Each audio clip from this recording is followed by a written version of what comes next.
Halo Bapak Ibu, ketemu lagi nih. Kita masih bahas tentang PowerPoint. Kita udah bahas kemarin rumus bikin PowerPoint yang efisien dan useful. Itu rumusnya adalah kado. Kemarin kita sudah bahas tentang K, yaitu kata kunci. Jadi kemarin kita sudah bikin slide yang awalnya tulisannya panjang kayak gini, kita ubah menjadi slide yang punya poin-poin dan tulisannya mudah untuk dibaca, lebih mudah daripada yang di awal. Oke, itu kemarin di tahapan K, kata kunci. Sekarang kita bahas tahapan berikutnya, yaitu D. Apa itu D? D itu adalah desain. Oke, jadi tujuan untuk mendesain adalah setelah kita menemukan kata kunci.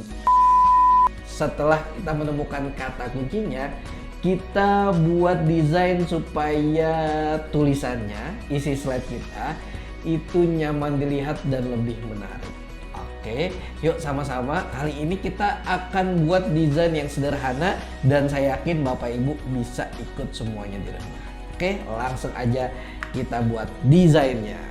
Nah, Bapak Ibu, kemarin kita udah sampai di sini nih. Kita udah sampai di slide ini. Jadi ada 3 poin yang kita dapat tentang gaya sentuhnya. Contoh gaya sentuh yaitu gaya otot dan gaya gesek.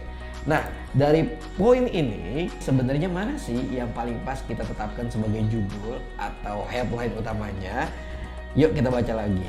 Oh, ternyata setelah dibaca yang paling pas untuk digunakan sebagai judul atau headline-nya adalah gaya sentuh. Oke, jadi kita akan buat tulisan gaya sentuh ini lebih besar dan kita letakkan ini di atas. Kita turunkan dulu tulisan yang sudah kita buat. Nah, kita buat text box. Kita buat di atas dan kita tulis gaya sentuh. Oke, fontnya besarnya 40, terus kemudian kita bold, kita tebalkan. Nah, ini dia gaya sentuh. Kita lihat gaya sentuh itu sebenarnya dibahas. Gaya sentuh itu contohnya ada berapa? Oh, di sini ada 2.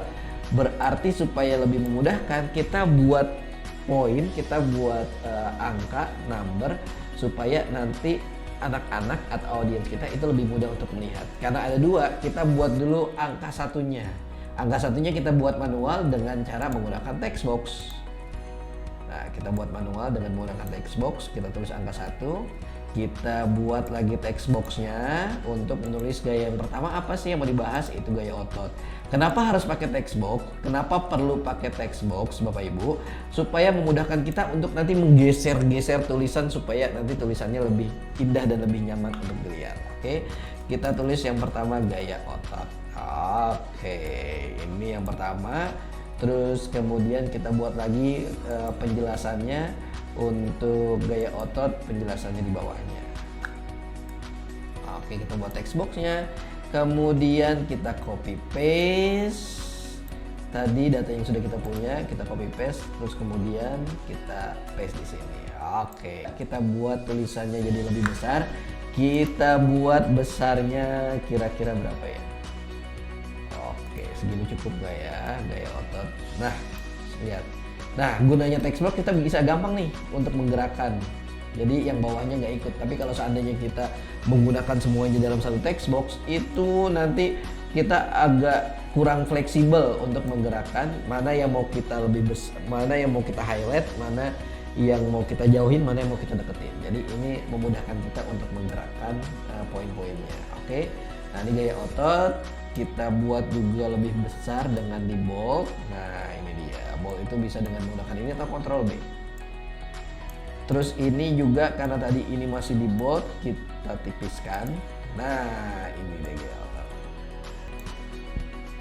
Nah, angka satunya supaya juga lebih kelihatan lebih jelas, kita besarkan juga. Kira-kira oke, ini rasanya cukup. Fontnya 40. Kemudian kita bold juga. Nah, ini dia yang pertama. Oke.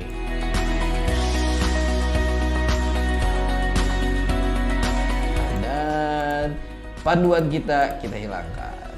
Nah, sudah kelihatan lebih indah. Sekarang kita tinggal pindahkan tempatnya supaya lebih di tengah.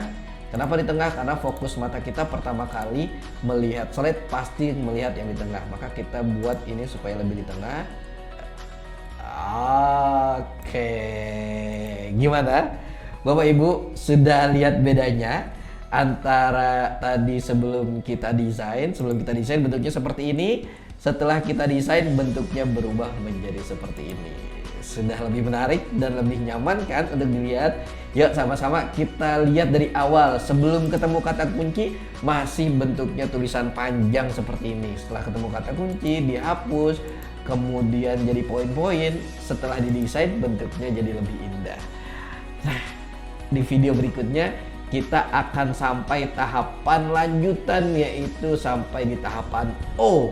Apakah itu tahapan O? Kita tunggu di video berikutnya. Selamat berlatih, semoga menjadi guru-guru yang semakin dicintai sama anak-anak. Assalamualaikum warahmatullahi wabarakatuh.